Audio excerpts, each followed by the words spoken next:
பாஜக தான் எந்த போராட்டத்தை எடுத்தாலும் அவங்க உள்ள புந்துட்டாங்க, இவங்க உள்ள புந்துட்டாங்க, அவங்க ஹைஜாக் பண்ணிட்டாங்க. விவசாயிகள் போராட்டினா காலிஸ்தான் பஞ்சாப்ல இருந்து வராங்க, ஆம் ஆத்மி ஆதரவு அப்படின்னு நலிஃபை பண்றது. இஸ்லாமியர்கள் போராட்டினா அவங்க இஸ்லாமியர்கள் பாகிஸ்தான் வங்கதேசம் அப்படின்னு டைவர்ட் பண்றது. அந்த மாதிரி மாணவர் போராட்டத்தை எதிர்கொள்ள துப்பற்ற இந்த தாவேக அரசு திமுக உள்ள புந்துருச்சு, ஜென்சி கைப்பற்றிட்டாங்க அப்படின்னு சொல்லி மடைமாற்றுகிற வேலையில ஈடுபடுறாங்க. தவிர அந்த மாணவர்கள் கேட்ட கேள்விக்கு உங்கள்கிட்ட பதில் இல்ல. ஏன் சார் ரோட்ல போன மாணவனை அடிச்சிங்க? ஏன் சார் மதுரையில காலேஜ் ரூம்ல கிளாஸ் ரூம்ல உட்கார்ந்து இருந்த ஒரு ஸ்டூடெண்ட் லீடரை பிரிவென்டிவ் அரெஸ்ட்னு தடுப்பு காவல்ல வச்சீங்க? தமிழ்நாட்டோட வரலாற்றுல இதெல்லாம் நடந்ததே இல்லையே. சிபிஐ சொல்லிருக்காங்க சார், நேம் டேக் இல்லாத போலீஸ் மாணவர்களை அரெஸ்ட் பண்ணாங்க அப்படின்னு சொல்லிருக்காங்க. இதுக்கெல்லாம் பதில் சொல்லிடுங்க, அப்புறம் ஜென்சி பத்தி பேசலாம். இன்னொன்னு ஜென்சி 200 ரூபாய்க்கு வராங்க, 300 ரூபாய்க்கு வராங்கன்னு பேசியிருக்காரு. அவங்க என்ன பிளாக்ல டிக்கெட் வித்தவங்களா? 200 ரூபாய் 300 ரூபாய்க்கு டிக்கெட் விற்கிற கதை எல்லாம் அவங்களுக்கு தெரியாது. அவெல்லாம் லட்சக்கணக்கில் ஆயிரக்கணக்கில் இன்ஜினியரா டாக்டரா சயின்டிஸ்டா வேலை பார்த்துட்டு இருக்கக்கூடியவர்கள். அவங்க பெரிய பெரிய ஃபிலிம்ல வேலை பார்த்துட்டு இருக்கக்கூடியவங்க. திராவிட இயக்கம், தமிழ்நாடு, திமுக அவங்க வாழ்க்கைக்கு ஏதோ உதவி பண்ணிருக்குங்கிற அந்த நன்றி கடன் அடிப்படையில் வந்து போராட்டத்திலையும் திமுகவுக்கு ஆதரவாகவும் நிக்கிறாங்க. இந்த நன்றி உணர்ச்சியோடு வரக்கூடிய கூட்டம் உங்களுக்கு இல்லைங்கிற வைத்தறிச்சல்ல எங்க மீது அவதூறு பரப்புறதை வன்மையா கண்டிக்கிறோம். அதே போல இப்ப நீட்டு போராட்டம் நடந்த சமயத்துல திமுக வந்து நீட்டு விட்டு தகுதி இல்ல, அவங்க 5 நீட்டுக்காக என்ன செஞ்சுட்டாங்க அப்படின்னு கேள்விகள் எழுப்புறாங்க.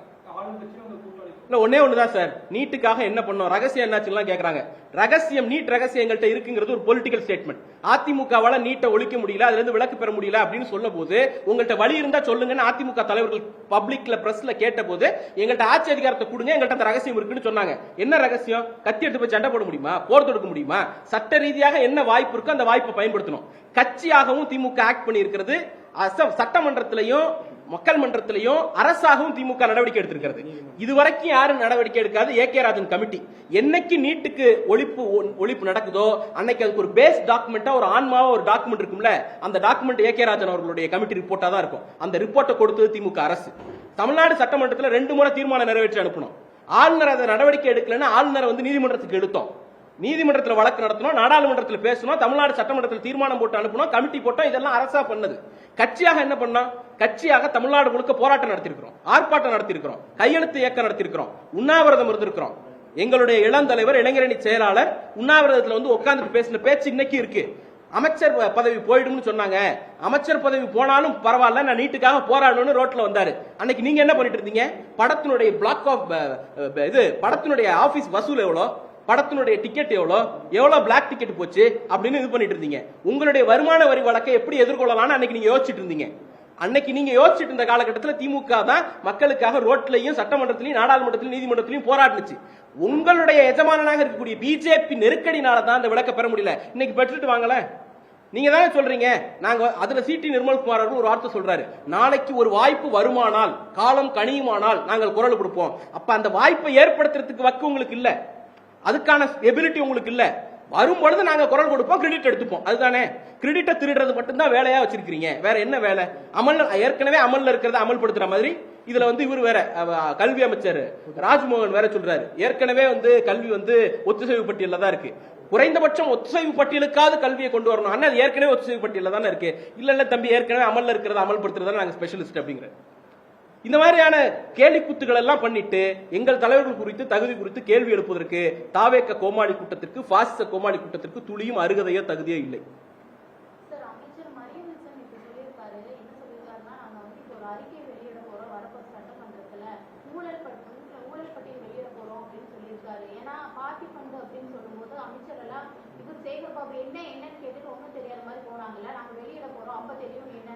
இல்ல, ஒரே ஒரு விஷயம் தான் மேடம். அதாவது நாங்க வந்து அறிக்கை வெளியிட போறோம். ஏற்கனவே ஒரு அறிக்கை வெளியிட்டாரு. அந்த அறிக்கை எந்த லட்சணத்தில் இருந்துச்சு அப்படின்னு தெரியும். அந்த அறிக்கையில, ஏற்கனவே வெளியிட்ட அறிக்கையில அரசு ஊழியர்களுக்கு கொடுத்த அந்த டாப்ஸை வந்து கிரிட்டிசைஸ் பண்ணி எலிமெண்ட் இருக்கு.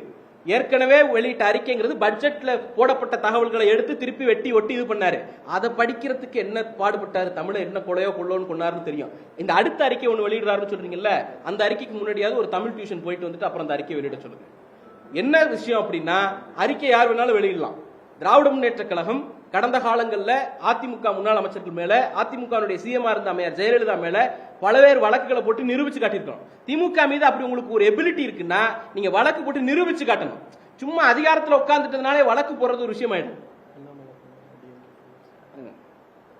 இல்ல அண்ணாமலை கூட தான் டிஎம்கே ஃபைல்ஸ்னுட்டு ஒரு பெட்டியை தூக்கிட்டு போனார். அது என்ன ஆச்சுங்கிற நிலைமை எல்லாருக்கும் தெரியும். அதனால டயலாக் யார் வேணாலும் பேசலாம், அறிக்கை யார் வேணாலும் கொடுக்கலாம், வந்து நீதிமன்றத்தில் நிரூபிக்கக்கூடிய எபிலிட்டி இருக்கணும். இவங்க போடுற அவதூறு வழக்கிலே நீதிமன்றத்தில் குட்டு வாங்குறாங்க. வினோத் சூர்யா என்கிற இளைஞர் மீது இவர் போட்ட அவதூறு வழக்கு, ஊழல் பத்தி பேசுறாங்கல்ல, 100 கோடி ரூபாய் ப்ராப்பர்ட்டி 2 கோடி ரூபாய்க்கு வித்த அந்த விஷயத்துல இது வரைக்கும் எத்தனை பேரை கைது பண்ணிருக்கீங்க? வித்தவரை கைது பண்ணிருக்கீங்களா? வாங்கினவரை கைது பண்ணிருக்கீங்களா? பத்திரம் பண்ணி கொடுத்தவரை கைது பண்ணிருக்கீங்களா? ரெஜிஸ்ட்ரேஷன் பண்ணவரை கைது பண்ணிருக்கீங்களா? டிரான்ஸ்பர் போட்ட அதிகாரியை கைது பண்ணிருக்கீங்களா? அங்க இருந்து லெட்டர் எழுதின ஹெச்ஆர்என்சி ஆபீசரை கைது பண்ணிருக்கீங்களா? மேல ஹெச்ஆர்என்சி ஆபீசருக்கு டிரான்ஸ்பர் போட்ட அதிகாரியை கைது பண்ணிருக்கீங்களா? யார் ஒருத்தரையும் கைது பண்ணல. மாற யாரை கைது பண்ணீங்க? அதுல ஊழல் இருக்கான்னு கேள்வி எழுப்புன ஒரு சாதாரண இளைஞரை தூக்கி 15 நாள் ரிமாண்ட் பண்றீங்க. அதனுடைய ஜாமீன் மனுவுல நீதி அரசர் நீதிபதி உங்களை வந்து லெப்ட் அண்ட் ரைட் வாங்குறாரு. அரசாங்கத்துக்கு சகிப்புத்தன்மை இருக்கணும். 19(1) ஆர்டிகல் 19(1) 19(2) இருக்கக்கூடிய இது பேச்சுரிமைக்கு எதிராக நீங்க நடக்காதீங்க. அரசையோ அமைச்சரையோ விமர்சிப்பது தேசத்திற்கு எதிரான குற்றமோ பொது அமைதிக்கு எதிரான குற்றமோ இல்ல. ஜனநாயகத்தில் முரண்பட்ட குரலை மதிக்க கத்துக்கங்கன்னு நீதிபதி கிளாஸ் எடுத்திருக்கிறாரு. கூச்சம் இருந்துச்சுன்னா அந்த வழக்கை வாபஸ் வாங்கிக்கணும். கொஞ்சம் கூட கூச்சம் இல்லாத அரசு அந்த வழக்கை நடத்திட்டு இருக்கு. இப்ப அதே கதையா தான் இதுவும் வந்து முடியும். சட்டத்துறை ஒரு மிக முக்கியமான துறை. தமிழ்நாடு அரசு பல வழக்குகளை வந்து நம்ம வந்து பேசிட்டு இருக்கிறோம். காவிரி நதிநீர் விஷயம் இருக்கு. அதே போல கடந்த அரசு வந்து பல சட்ட மசோதாக்களை நிறைவேற்றதெல்லாம் வழக்குகள்லாம் போயிருக்கோம். உயர்கல்வி நிதி கொடுக்கல, நீதிமன்றம் போயிருக்கணும். இப்படி பல பிரச்சனைகள் விஷயங்கள் இருக்கும்போது சட்டத்துறையை கையில வச்சிருக்கக்கூடிய நிர்மல்குமாருடைய செயல்பாடுகள் எப்படி பாக்குறீங்க? இல்ல அதான் சொன்னேன் சார், அவர் துறையில ஒவ்வொரு நாளும் ஒரு ஆடியோ வருது, ஒவ்வொரு நாளும் ஒரு வீடியோ வருது, ஒவ்வொரு நாளும் ஒரு புகார் வருது. ஒரு அம்மா புகார் கொடுக்குறாங்க, அந்த அம்மாவை தூக்கி அடிக்கிறாங்க கட்சியை விட்டு. ஊழல் நடக்கிறதா? ஆடி ஆஃபர்ல அரசு வழக்கறிஞர் பதவி விற்கிறாங்களாங்கிற டவுட் வருது நமக்கு. 15 லட்சம் மத்தவங்களுக்கு, உனக்குன்னா 12 லட்சம் ரூபாங்கிற ஆடியோ வந்திருக்கு. இப்ப இந்த கதையெல்லாம் எடுத்து பார்த்தோம்னா தொடர்ச்சியாக நீதிமன்றங்கள்ல இந்த அரசு தோத்துட்டு இருக்கு.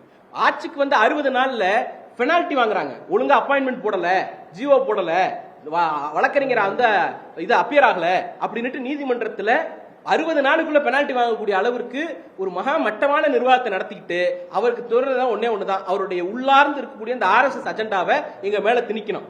வன்மத்தோடு திரிகிறார். அதாவது எங்கள் இளம் தலைவர் மீது RSSக்கு என்ன வன்மம் இருக்கோ அந்த வன்மம் இவருடைய நிர்மல்குமார் வாயிலாக வெளிப்படுது.